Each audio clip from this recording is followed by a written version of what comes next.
माननीय सदस्यगण, आज एआई के दुरुपयोग से पैदा हो रहे क्षेत्र के विषय में गंभीर होना बहुत आवश्यक है।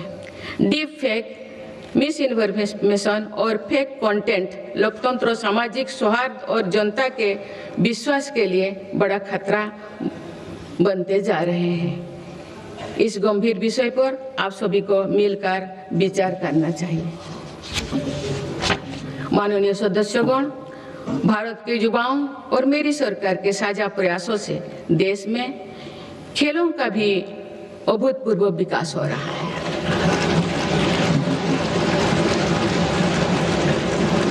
जिस प्रकार हमारे बेटियों का और हमारे दिव्यांग साथियों का प्रदर्शन हो रहा है वो शानदार है। भारत की महिला क्रिकेट टीम ने पहली बार विश्व कप जीता है।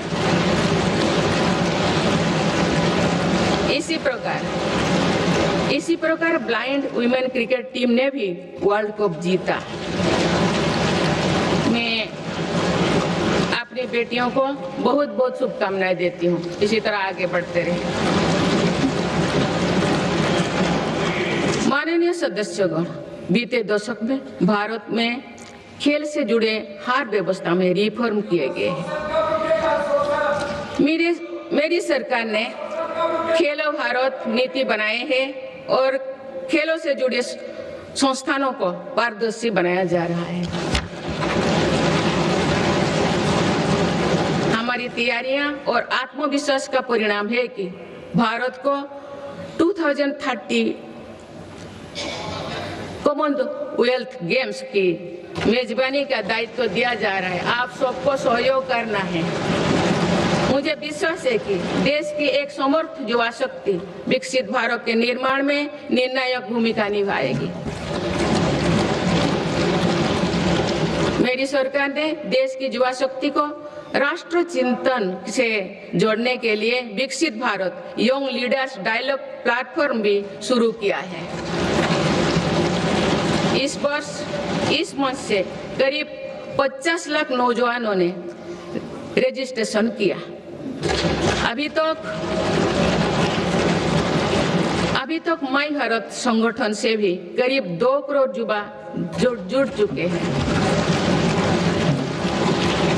माननीय सदस्यगण, आप सब जानते हैं कि इस समय विश्व एक कठिन कालखंड से गुजर रहा है। लंबे समय से चले आ रहे वैश्विक समीकरण भी आज बदल रहे हैं। युद्ध की अनिश्चितताओं ने भी वैश्विक स्थिरता और वैश्विक अर्थव्यवस्था को संकट में डाल रखा है। इन सब परिस्थितियों के बीच भी भारत तेज गति से विकास के राह पर आगे बढ़ रहा है। भारत की इस सफलता के पीछे मेरी सरकार की संतुलित विदेश नीति और दूरगामी सोच की बड़ी भूमिका है। माननीय सदस्यगण, वर्तमान की जटिल वैश्विक परिस्थितियों में भारत विश्व में एक सेतु की भूमिका निभा रहा है।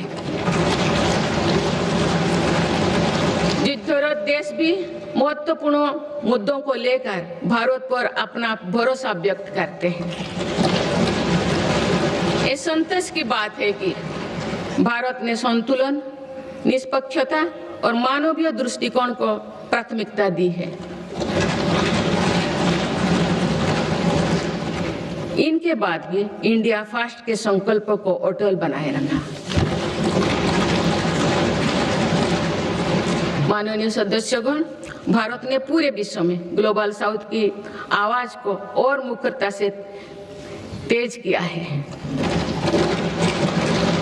इनमें अफ्रीका और लैटिन अमेरिका सहित ऐसे सभी भूभागों में नई पार्टनरशिप्स बनाए हैं और पुराने संबंधों को मजबूती दी है।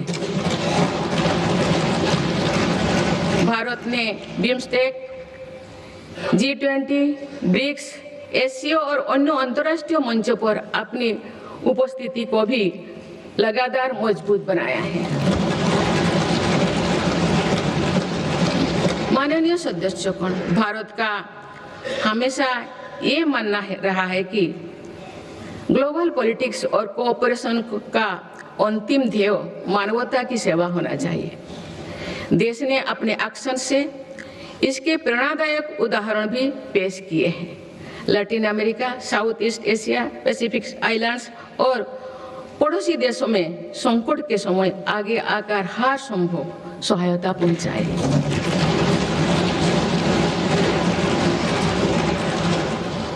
नवंबर 2025 में श्रीलंका में साइक्लोन दितबाह के दौरान मेरी सरकार ने ऑपरेशन सागर बंधु चलाया है। हमारे देश ने म्यांमार और अफगानिस्तान में भी फास्ट रेस्पॉन्डर की भूमिका निभाई है। माननीय सदस्यगण, भारत अपनी व्यापक भूमिका और सकारात्मक सक्रियता के साथ आज कई वैश्विक संगठनों में बड़ी जिम्मेदारियां निभा रहे हैं। इस साल ब्रिक्स की अध्यक्षता भारत के पास है और दुनिया इसे सकारात्मक दृष्टि से देख रही है। भारत भविष्य के अवसरों और चुनौतियों को देखते हुए वैश्विक समुदाय को एक मंच पर लाने के लिए ग्लोबल एआई इम्पैक्ट समिट भी करने जा रहा है। ये आयोजन भी दुनिया के लिए एक महत्वपूर्ण इवेंट साबित होगा।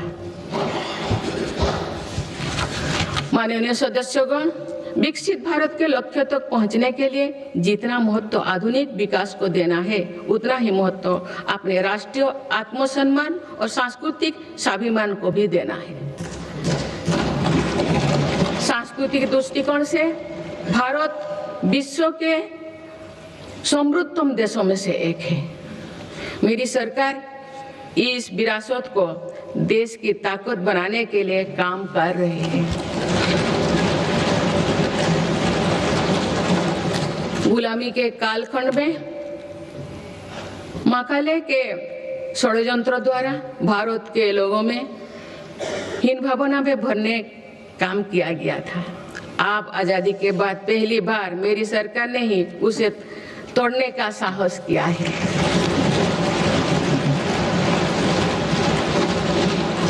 माननीय सदस्यगण, आज देश अपनी सांस्कृतिक धरोहर को सहेजने और संवारने के लिए हर मोर्चों पर काम कर रहा है। इसी दिशा में मेरी सरकार के प्रयासों से 100 वर्षों बाद भगवान बुद्ध के पवित्र अवशेष वापस भारत लौटे।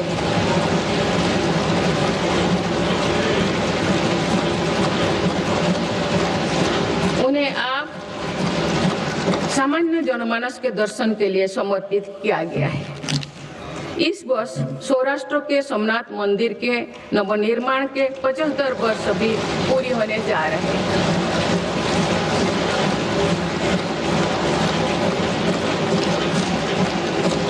सोमनाथ मंदिर पर हुए आक्रमण के बाद 1000 वर्षों की यात्रा भारत की धार्मिक निष्ठा, समानता, संस्कृति और चिरस्थायी का प्रतीक है। इस अवसर पर जिस उत्साह से देश भर के लोगों ने सोमनाथ स्वाभिमान पर्व में हिस्सा लिए हैं, वो अतुलनीय है।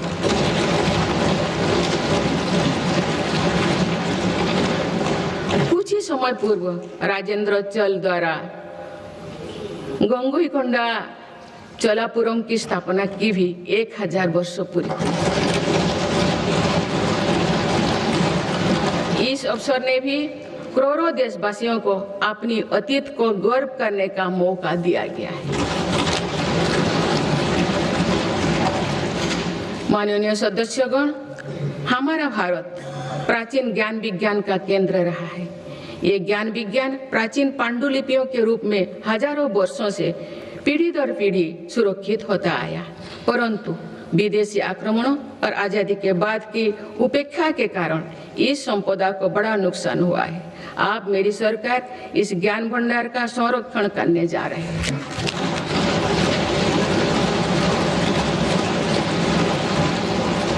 ज्ञान भारतम अभियान के माध्यम से देश भर के प्राचीन पांडुलिपियों के डिजिटलीकरण का काम शुरू किया गया है। आने वाले वाले समय में ये प्रयास भारतीय ज्ञान परंपरा को सुरक्षित करने और जन सुलभ बनाने में महत्वपूर्ण भूमिका निभाएंगे।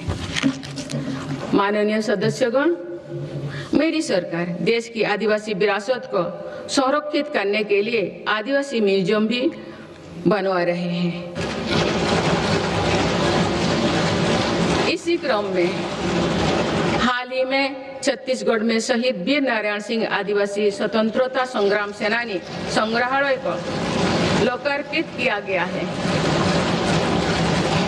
मुझे एक कहते हुए प्रसन्नता हो रही है कि मेरे सरकार ने देश के संविधान का संताली भाषा में अनुवाद करवाया है और आदिवासी समाज का गौरव बढ़ाया है। माननीय सदस्यगण, जब हम अपने परंपराओं और संस्कृति का सम्मान करते हैं तो विश्व भी उसका सम्मान करता है। पिछले साल यूनेस्को ने हमारे पर्व दीपावली को अपनी intangible cultural heritage of humanity की लिस्ट में शामिल किया है। दीपावली की पूरी दुनिया में बढ़ती लोकप्रियता के साथ ही यूनेस्को द्वारा उसका रिकॉग्निशन हम सब भारतीयों के लिए गर्व की बात है। माननीय सदस्यगण, विभिन्न मतों, अलग अलग विचारों के बीच ये सर्वमान्य है कि राष्ट्र से बड़ा कुछ नहीं है।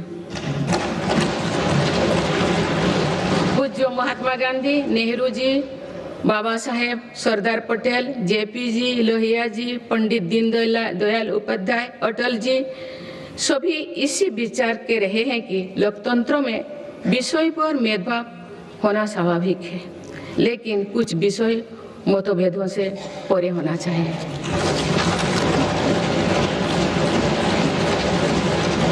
विकसित भारत का संकल्प, भारत की सुरक्षा, आत्मनिर्भरता, स्वदेशी का अभियान, एकता के लिए प्रयास, स्वच्छता, राष्ट्र से जुड़े ऐसे विषयों पर सांसदों को एकमत होना ही चाहिए।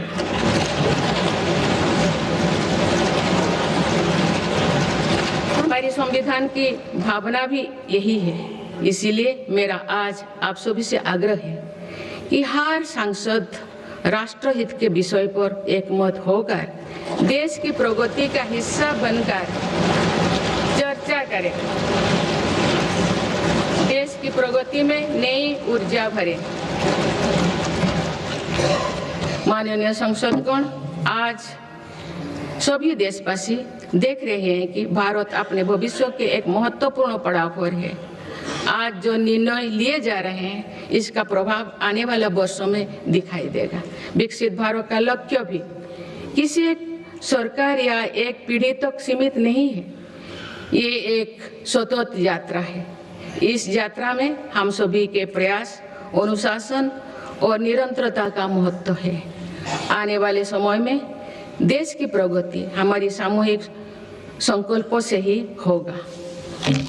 मुझे विश्वास है कि संसद, सरकार और नागरिक तीनों मिलकर विकसित भारत के संकल्प को सिद्ध करेंगे।